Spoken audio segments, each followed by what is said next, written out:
시청자 여러분, 오늘도 건강하게 지내고 계신가요?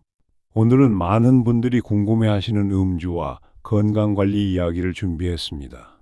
특히 예전에는 소주 한 병도 끄떡 없었는데, 이제는 반 병만 마셔도 힘들다고 하시는 분들 많으시죠? 오늘은 제가 약사로서 30년 넘게 일하며 직접 본 사례를 통해 왜 나이가 들수록 술이 더 위험한지, 그리고 어떻게 하면 건강하게 술을 즐길 수 있는지 알려드리겠습니다. 끝까지 보시고 꼭 지켜주셔야 합니다. 시청자 여러분 중에 이런 말씀 하시는 분 계십니다. 나는 괜찮아. 지금까지 마셔도 아무 문제 없었어. 하지만 제 경험으로는 이 말씀이 가장 걱정스럽습니다. 제가 아는 한 분 20년 넘게 약국에 다니신 단골 손님이 계셨습니다. 매일 소주 한 병씩 드셨지만 겉으로는 늘 건강해 보였어요. 약사님, 나는 술이 약이야 하며 웃으시곤 했죠. 그런데 어느 날 정기검진 결과지를 들고 오셨습니다. 간 수치가 정상의 5배. 몇 개월 뒤에는 간경화 진단을 받으셨습니다. 지금은 일상생활조차 힘들어하고 계십니다. 이게 바로 술의 무서움입니다. 겉으로 멀쩡해 보여도 간은 침묵의 장기라 70% 이상 손상되기 전까지는 증상이 나타나지 않습니다. 괜찮다는 말이 가장 위험한 이유가 바로 여기에 있습니다. 왜 이런 일이 생길까요? 60세 이후부터는 간의 해독 능력이 젊을 때의 절반 이하로 떨어집니다. 쉽게 말해 30대 때 소주 한 병을 거뜬히 처리하던 간이 이제는 반 병도 버겁다는 뜻입니다. 그런데 많은 분들이 예전과 똑같이 마시는데 왜 이제야 문제가 생기지? 하고 의아해 하십니다. 바로 이것이 함정입니다. 우리 몸은 이미 한계를 넘었는데 증상이 나타나는 건 훨씬 늦기 때문이죠. 시청자 여러분, 자동차도 오래 쓰면 연비가 떨어집니다. 예전과 똑같이 기름을 넣고 똑같이 달려도 성능은 떨어지는 거죠. 우리 몸도 똑같습니다. 술을 받아내는 능력은 나이와 함께 줄어듭니다. 그래서 저는 약국에 오시는 중년 손님들께 항상 말씀드립니다. 예전과 똑같이 마시면 안 됩니다. 몸은 이미 바뀌었으니까요.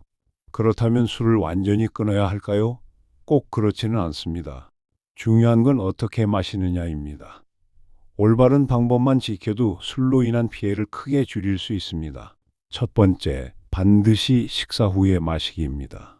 빈속에 술을 드시면 알코올이 빠르게 흡수되어 위와 간에 큰 부담을 줍니다. 특히 시니어분들은 위벽이 얇아져서 손상이 더 쉽게 옵니다. 꼭 기억하세요. 식사 후 30분 술, 이 순서를 지키셔야 합니다. 두 번째, 물과 함께 마시기입니다. 술 한 잔, 물 한 잔 이 원칙만 지켜도 간에 가는 부담이 절반으로 줄어듭니다. 실제로 제가 아는 한 분은 이 습관을 꾸준히 지키셨는데 몇 달 만에 간 수치가 정상으로 돌아오셨습니다. 세 번째, 적정량을 지키기입니다. 의학적으로 안전한 양은 남성 하루 소주 3잔 이하, 여성 하루 2잔 이하입니다. 그리고 70세 이상은 반드시 이 절반 이하로 줄여야 합니다.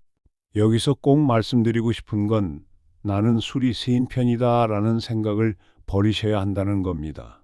나이가 들면서 술에 대한 저항력도 함께 떨어진다는 걸 잊지 마셔야 합니다. 네 번째, 천천히 마시기입니다.